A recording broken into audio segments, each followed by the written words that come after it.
नमस्कार दोस्तों, news market 24 channel में आप सभी का फिर से स्वागत है। रोजाना के तरीके में अजय सिंह आप लोगों के साथ फिर से जुड़ गया हूं खाद्य तेल बाजारों की हलचल के साथ। खाद्य तेल बाजारों में किस तरीके से बाजारों में कामकाज देखने के लिए आपको मिल रहा है, सारी जानकारी आपको विस्तार से देंगे। तो जो लोग भी पहली बार हमारे साथ जुड़ रहे हैं, चैनल को अभी सब्सक्राइब करें, बेल नोटिफिकेशन को दबाएं ताकि इसी तरीके से घरेलू अंतरराष्ट्रीय खबरें आपको मिलती रहे। और आपको बता देते हैं, बाजार खुलने से पहले मार्केट का ट्रेंड, मार्केट का सटीक विश्लेषण आपको जानना है तो मॉर्निंग का आप हमारा 9:45 का शो जरूर ज्वाइन करिए। स्क्रीन पे नंबर फ्लैश हो रहा होगा, QR कोड होगा, वहां पर जाके आप हमारे साथ जुड़ सकते हैं, मार्केट का ट्रेंड और व्यू को समझ सकते हैं। तो खाद्य तेल बाजारों में बात करेंगे। खाद्य तेल बाजारों में जैसे कि सोया ऑयल का बाजार, लोकल बाजार में आप देखेंगे तो पहले लोकल बाजारों की भाव की चर्चा कर लेते हैं। लोकल बाजारों में आप देखेंगे सोया ऑयल का बाजार 128 रुपए, पामोलिन का बाजार 134 रुपए रहा, राइस ब्रान ऑयल का बाजार 116 से 17 रुपए, मस्टर्ड ऑयल का बाजार 133 रुपए। बाजारों में हल्की सी नरमी के साथ कामकाज हुआ।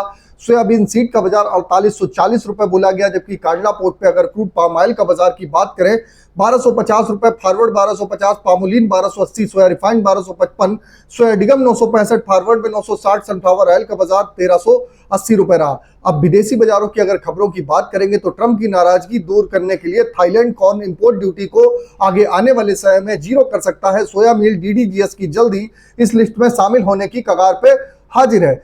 टैरिफ के विवाद में अगर रिजर्व बैंक की अगर बात करी जाए तो रेपो रेट 100 पॉइंट कम कर सकता है। कनाडा में आने वाले समय में कनाडा से जो लगातार चने में गिरावट आ रही है बाजारों में, वो भी बाजारों में खबर वहां से निकलती हुई दिखाई दे रही है।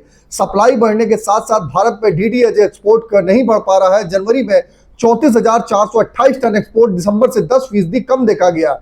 वियतनाम में 70% कार्गो अभी तक उठा नहीं है। नेपाल बांग्लादेश का शेयर 25% है। बाकी दुनिया में 5% तक DDGS के हिसाब से बाजारों में कामकाज होता है। सोया तेल की अगर हम बात करेंगे, सोया तेल में गिरावट होने से ब्राजील सोया इंडस्ट्री को सरकार में बायोडीजल ब्लेंडिंग में 14 से बढ़ा के 15% मांगने का मौका मिल गया है। पिछले महीनों पाम ऑयल की शॉर्टेज से सोया तेल धीरे धीरे महंगा होता हुआ देखा गया था। सरकार ने ब्लेंड को बढ़ाने से रोक दिया था। अब सोया तेल साउथ अमेरिका में बड़ी फसलों का दबाव बन रहा है। अर्जेंटीना डॉलर पॉलिसी के हिसाब से आप देखेंगे सोया तेल पे और भी बाजारों में दबाव देखने के लिए मिल सकता है।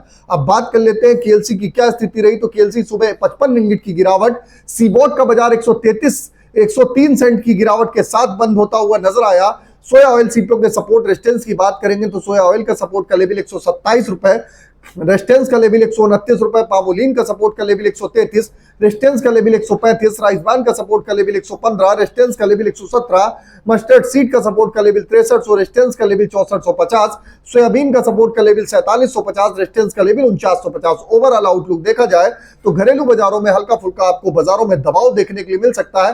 अब बाजार में वही बात आती है कि बाजारों में खरीदारी कहां करें, तो खरीदारी आपको करनी है गेहूं के बाजार में हो, चाहे शुगर बाजार में, चाहे आपको चना बाजार में, दाल के बाजारों में, किस तरीके से आप बाजारों में कामकाज करेंगे, सारी जानकारी आपको जाननी है। तो मार्केट का ट्रेंड व्यू जानने के लिए 9:45 का हमारा शो जरूर ज्वाइन करिए। स्क्रीन पर नंबर फ्लैश हो रहा होगा, QR कोड होगा, वहां पर जाके आप हमारे साथ जुड़ सकते हैं। तो फिर मिलते हैं आप लोगों से एक नई खबर के साथ। तब तक आप लोग स्वस्थ रहिए, सुरक्षित रहिए। जय हिंद, जय Bharat. Bureau report, news market 24। नमस्कार।